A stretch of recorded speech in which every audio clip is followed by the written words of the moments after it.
السلام علیکم ورحمت الله وبرکاته. ګرانو شاګردانو، په دې هیله چې روغ جوړ او صحتمند اوسئ، پیل کوو د نن ورځې په لوست باندې. ګرانو عزیزانو، زموږ او ستاسو د نن ورځې مضمون دی بیولوژي، 8م ټولګی، 3م فصل، 18م لوست دی، 26 نه تر 20 صفحې پورې دی او د درس عنوان مو دی د ښځو اهمیت یا د ښځې نبات اهمیت، چې زه عبدالصمد مسلم به تاسو ته وړاندې کوم.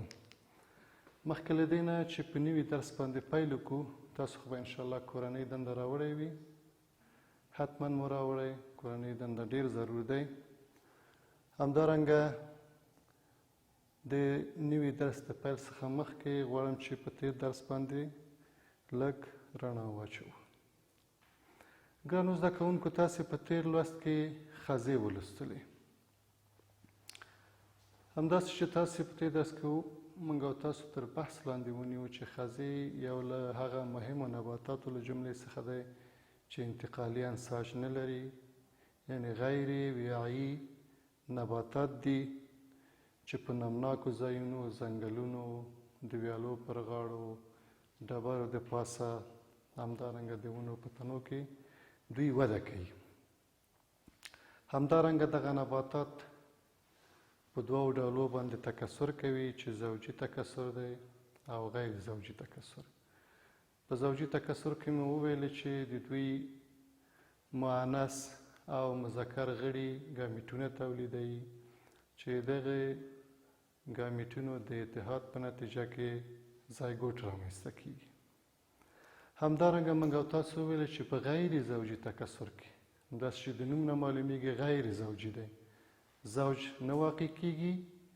غیر زوجي تکثر په نتیجه کې د نبات په ډنډرو کې تیغې پیدا کیږي. دغه تیغې چې کله د خاورو سره په تماس کې شي نو ټوټه ټوټه کیږي، چې هره ټوټه یې یو نوی نبات منځته راوړي. دا اوس ستاسې تېر لوست. نن موږ او تاسو نوی درس د ښځې نبات اهمیت دی. ګرانو عزیزانو، د ښځې نبات اهمیت.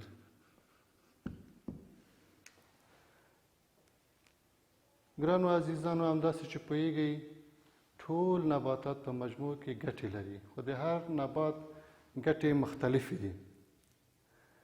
همدارنګه د ښځې نبات یوه مهمه ګټه دا ده چې دا نبات په هغه ځایونو کې وده کوي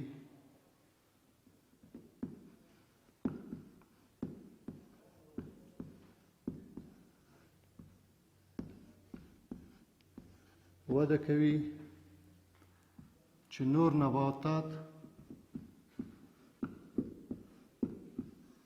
نشي کولی.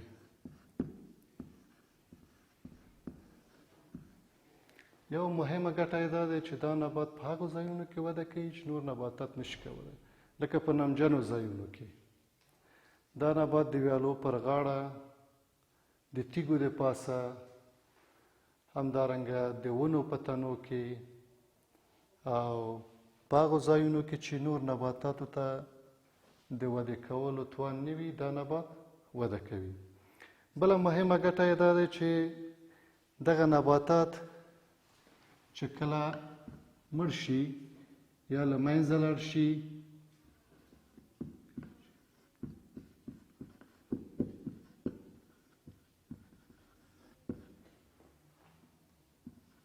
نو په خاوره کې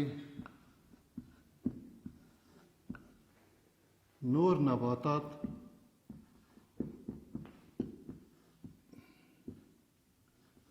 ښه وده کولی شي.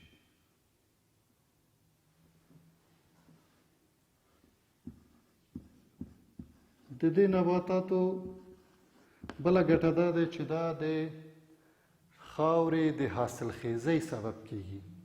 یعنی دا نبات چې کله مړ شي په خاوره کې د خاورې د حاصلخیزۍ سبب کیږي، او که نور نبات په دغه خاوره کې وکرل شي نو دا نباتات هغه نبات ښه حاصلخیزه راځي. بله ګټه یې دا دی څرنګه چې دا نباتات سره نږدې دي.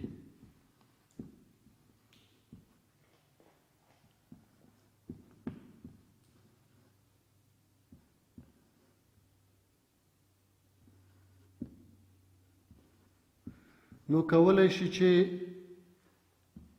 د خاورې په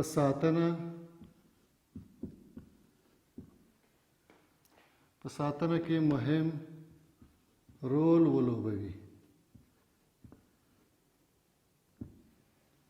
یعنی دا نباتات ګڼ یو د بل په څنګ کې وده کوي چې د خاورې سطحه پوښوي. نو دا نباتات د خاورې په ساتنه کې ډېر مهم ونډه لري. همدارنګه خاوره د سیل نه، د بادونو نه ساتي. یعنی د خاورو د وړلو نه چې د باد و باران په وسیله سره ترسره کیږي د دې نه مخنیوی کوي. ګرانو شاګردانو، دا وه د خزې د نبات اهمیت. درې مهم ګټې لري.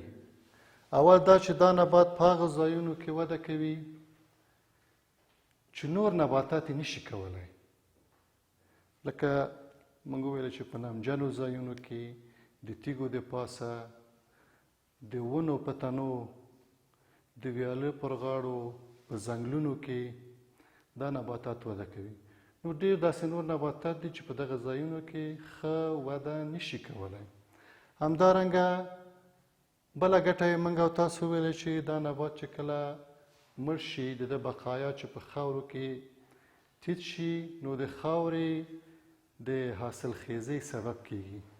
یعنې په دې خاوره کې بیا نور نباتات ډېر ښه وده کولی شي. همدارنګه بله ګټه یې دا دی چې دا نباتات سره ډېر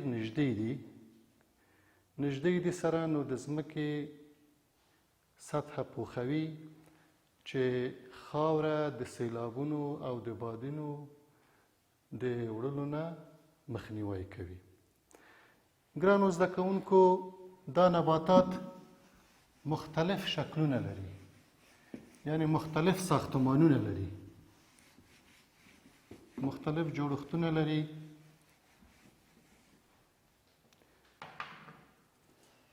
بعضې جوړښتونه لکه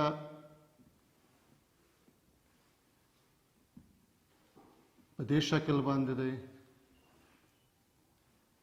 تاسې به په نمجنو ځایونو کې لیدلی وي.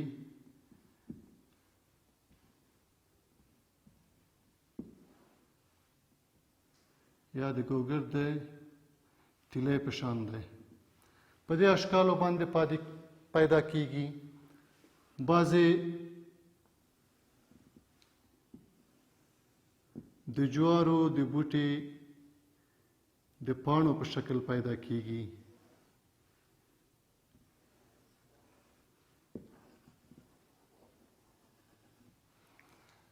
او بعضې د دې نباتاتو له جملې څخه چې موږ او تاسو په تیرو درسونو کې ولوسته، لیور ورډز دی یا د ځیګر په شانته شکلونه لري. شکلونه یې د ځیګر په شانته دی. دغسې پاڼې لري ګڼ.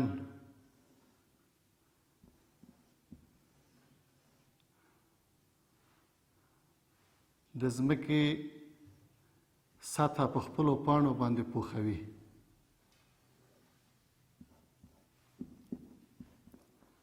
او همدارنګه نور شکلونه یې هم شته دی.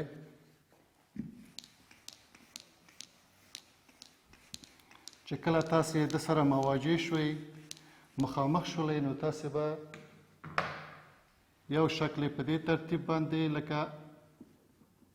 لکه چترۍ غوندې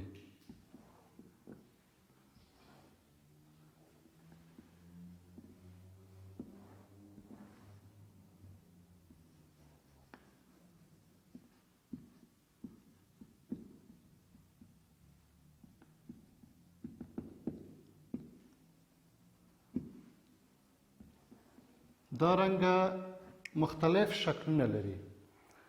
نو دغه نباتات زموږ او ستاسو په ژوند کې ډیر مهم دی، ځکه په ځنګلونو کې، په نمناکو ځایونو کې، په هغو ځایونو کې چې نور نباتات وده نشي کولی، دا نبات وده کوي. همدارنګه بله مهمه ګټه یې دا دی چې دا نباتات موږ او تاسو ته خاوره حاصلخیزه کوي. یعنې په هغه نباتاتو کې چې خزې وده کړی او بالاخره خزې په خپل وخت و زمان څخه له منځه تللی او ټوټه ټوټه شوی، د خاورې سره یو ځای شوی، په هغه خاوره کې چې موږ بل نبات وکرو نو دا نبات ډیر ښه وده کولی شي. همدارنګه دغه نباتات حتی د تیکو په سر باندې وده کوي. نو دا د دې نبات یا د خزې د نبات مهم ګټې دي او چې موږ او تاسو باید دغه ګټې دې په ذهن کې ونیسو. ګرانو زده کوونکو، دغه نباتات ډیر مهم ګټې لري، چې یوه ګټه یې دا وه چې دا په هغو ځایونو کې وده کولی شي چې نور نباتات یې نشي کولی، لکه په نمجنو ځایونو کې، د تیږو د پاسه، د ویالې پر غاړې، همدارنګه د نباتاتو د ونو په تنو کې.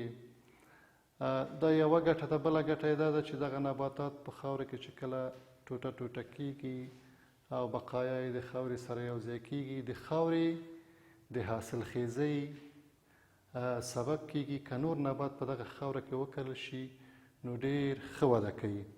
همدارنګه موږ او تاسو وویلی چې دغه نباتات مختلف شکلونه لري.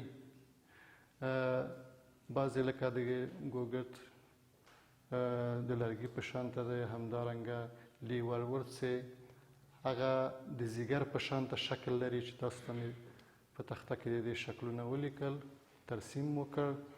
همدارنګه بعضې چتري شکله دي. دغه نباتات زموږ او ستاسو په ژوند کې ډېر مهم دی. دا و ستاسې د نن ورځې درس. اوس غواړو چې کورنۍ دنده تاسو ته در وسپارم. تاسې خپل کتابچې وباسئ ګرانو شاګردانو. په کتابچه کې به همیشه کورنۍ دنده یادداشت کوئ او بیا یې په مناسب وخت کې ترسره کړئ. کورنۍ دنده تاسو له خیره په خپلو کورونو کې به د خزې د نباتاتو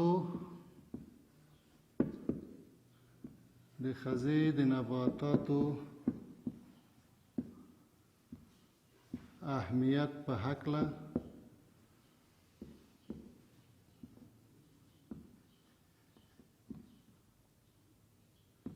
درې جملې ولیکئ.